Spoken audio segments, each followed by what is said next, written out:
So hi, this is Stu, and today in Asana School we're going to talk about Marichyasana D. And as you can see, Carolina is in the finished posture, which may look slightly different for different people depending on what's going on in your body. But what we're going to do is break it down and look at the parts that will restrict you getting into the posture, maybe a little bit of technique about how to get in, and where you should be working at, basically, within the posture.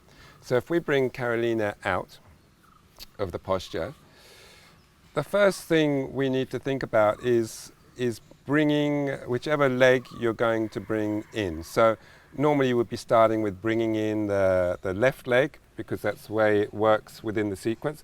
But because I'm sitting on this side, we're going to bring in the right leg first. Now some people decide to roll out this leg here a little bit before they bring in this foot, which is aiming to be in the crease of the thigh here, and as deep in the crease as you can get it, because then we're hopefully going to avoid too much sickling of the foot. That sickling means, if we bring it in, it means that sort of movement at the ankle, which is not very healthy for the outside of the ankle. This might be a personal preference thing. For me, I find that actually it creates a bit more sickling for my foot when I start with it in that position and then bring it in. But you can play with one and the other. So we'll start, and I think Carolina, you do it this way with your legs straight. Is that right? And so Carolina is going to bring in, first of all, her right foot, and she's going to try and get it as much in this crease as possible with her heel much towards the navel as she can get it. So bring that foot in first. Good. And this is our first sort of tester. If your knee, and even in this position, is up, then you've got to be asking yourselves, should you be going any further than this in this particular posture? Because you need very much opening and external rotation. That's this thigh rolling this way from the hip to actually be able to do this posture to its fullest expression. And if the knee is already starting up, then when you add the other leg into it, it's going to be even higher off the ground. And that can be putting some pressure on the knee. So if it's up too much, then maybe just put a block here and work with this position and try and think of the thigh opening and do some more external hip rotations outside of the practice to try and get some movement in the hip first, and then worry about doing a little bit deeper in this posture. So if you can get this foot nicely in this crease, and can we bring that heel this way a little bit? Yeah. Yes, in there. Cool. Then she can then flex this other knee and bring the foot in. So now we're going to go, deeper into the posture. And again, this knee wants to be coming down towards the floor, So the next thing that we face is actually getting around this knee. So it has to come towards the center line so that you can rotate around it. But you don't want to pull it so far across your body that you're not actually going to twist. Also, we need to think about where this foot is going. When we're a little bit tighter, we have a tendency to stick it out wide, so as it basically it creates a sort of a more acute angle coming across the body, which seems to make it a little bit easier to get around, but it throws off the whole balance of the posture. So we really don't want it to be any much further than sort of level with the outside of that hip. And not so close, too close in either, because otherwise, again, you're playing with your balance in the posture. So we want to be able to try and keep this knee down as we actually bind into it. So we're trying to sit up as high as we possibly can and then take this knee a little bit towards the center line.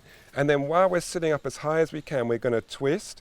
And now there's a tendency to want to lean forwards a long way. But if we can try and avoid as much of that as possible and try and keep up as high as we can, and then take the bind around. Good. And it might be that you're binding your hand or your wrist or getting hold of your thigh. And that's really, to me, how deep you bind isn't such a big deal. It's more about how long your arms are relative to the proportions of your body. And I wouldn't sacrifice the depth of the bind for everything else that's going on in the posture. So if we're trying to protect this knee, for me, this is the most important thing. So we want to actually to be able to take that knee down to the ground. Now that probably will bring our weight forwards a little bit. So now we're going to actually counteract that with trying to work this hip to the floor, so the outside hip to the floor. And at the same time, we're pressing with this knee into the back of this shoulder arm if we've got a deeper bind. I didn't really let Carolina get into this very deep, so maybe you want to come out and go back into it again. So I'll let you go without me pushing and prodding you as you're going in. So you can see there that because Carolina didn't get her shoulder past her knee enough, that her knee was slipping out underneath her armpit. So you've really got to reach and get that knee behind your shoulder and as far up your arm as possible, so that then that leaves you room to actually get your arm around. So this is a medial rotation of this arm as it goes behind your back, yeah? And that's, you can see now, she's got herself a lot more space. So now, but of course, she has brought that knee across the center line quite a bit, so she's going to work it towards the outside, sit up as straight as possible, let this knee drop towards the floor. Now this knee, again, some people's knee I think will face almost straight forward, some people's knee will face more out towards the side, maybe about 45, 40 degrees, and I think that is sort of again a personal thing as to what's going on at the ankle and with this thigh, yeah? So once she's in it, what she's trying to do is she's going to keep on medially rotating the shoulder to make sure she doesn't lose the grip, but also pushing with the knee into the arm and the arm into the knee. And then she's going to counteract that with broadening across the chest and drawing this shoulder back and the scapula down her back. And then she should find us got more room, and then at the same time she's lifting up. So there's a spiral going on all the time, and she's lifting up towards the ceiling at the same time to relax back down into her base. So let's bring her out of it before she collapses there. It can be a posture that people find really difficult to breathe in to start with, particularly if it's a very tight bind. So what you've got to think of, this getting the chest through and actually giving yourself space and lifting up and breathing into the part of your chest that isn't actually rammed up against your leg will allow you to keep your even breath. And it's important not to shorten your breath if you possibly can, because that's what's going to give you the space and it's going to give you the ability to lengthen up. If we start puffing and panting, then what tends to happen is we just all become a little bit tight and we like spring out of it like a bungee cord or something when it's all over. So let's start thinking about some of the things that went on there and some of the things that might actually stop this posture being expressed to the fullest. The first thing we mentioned was the external rotation of this hip, the one that's coming into a half Padmasana. But then on the other side, we have to have that ability to close that hip, flex that hip, and try and sink it towards the ground. Now, for me, I was one of these people that thought it's been really tough journey for me, over many years. And I put a lot of it down to proportions. I thought, that hip will never go down. It's just the length of my shin to the length of my femur. And that is something, there is something in that, because if you've got a longer shin relative to your femur, then it will tend to lift up that sit bone on that side.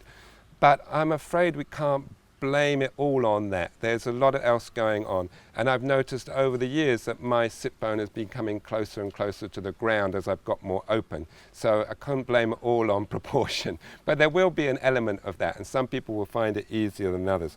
But one thing I find that really helps, and Mark Roberts is a great fan of this, is the deep squat for Marichyasana A and also for most of them. So if we take Carolina into a deep squat, just do like and come through between your arms and let your legs go up.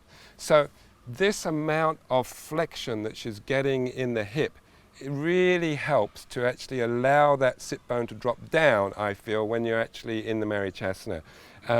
So this sort of stuff is really good to do for many postures and will help you create a little bit more room in that flexed hip that we're actually bringing our half Padmasana into. If we sit you back again and just look at what happens when we bring that foot in. So bring this right foot into half Padmasana again. And then bring that thigh up. Yeah, and let that drop down. Now at that stage, we don't want to see too much sickling of the ankle here.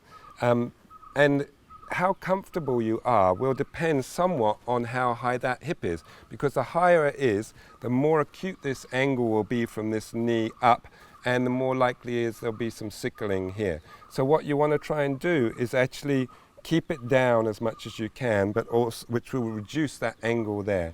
Now when it comes to the twisting bit, depending on the size of your rib cage, you can find that your rib cage is pressing up against your foot, between your foot and your thigh, which actually can create some resistance to you going further that way. So something, if you're built like a little bit like me, who's got quite a solid, rigid rib cage that seems to come down a long way, then it really helps to lift up and actually then rotate and try and get the heel of the foot into the soft belly. So that stops the foot getting in the way. And then from there, you can really begin to twist and get around that, that leg. Yeah, and then this is the next important bit, is how you can actually get past of here in order to wrap around. And we have a tendency to want to lean forward, curve our back to then wrap around and go this way. But then from that position, we've got to try and straighten ourselves back up again. So it's like we've done that to get in it, but now it's providing us a bit of a hurdle to get straight. So if you can resist the amount that you actually curve forward and try and keep up, rotate as much as you can, get around it, get in, then you haven't got so much to actually get back up again. So if Carolina wants to try getting in with sitting up as straight as she can, yeah, and then really wrap, yeah, and then binding here. Now to me she looks like she's already much straighter, and then what she's got to try and do is she's got to try and smooth all this out. So we want as much twisting to going on in the thoracic spine as possible, because this is how we're built. This is where the twist needs to happen.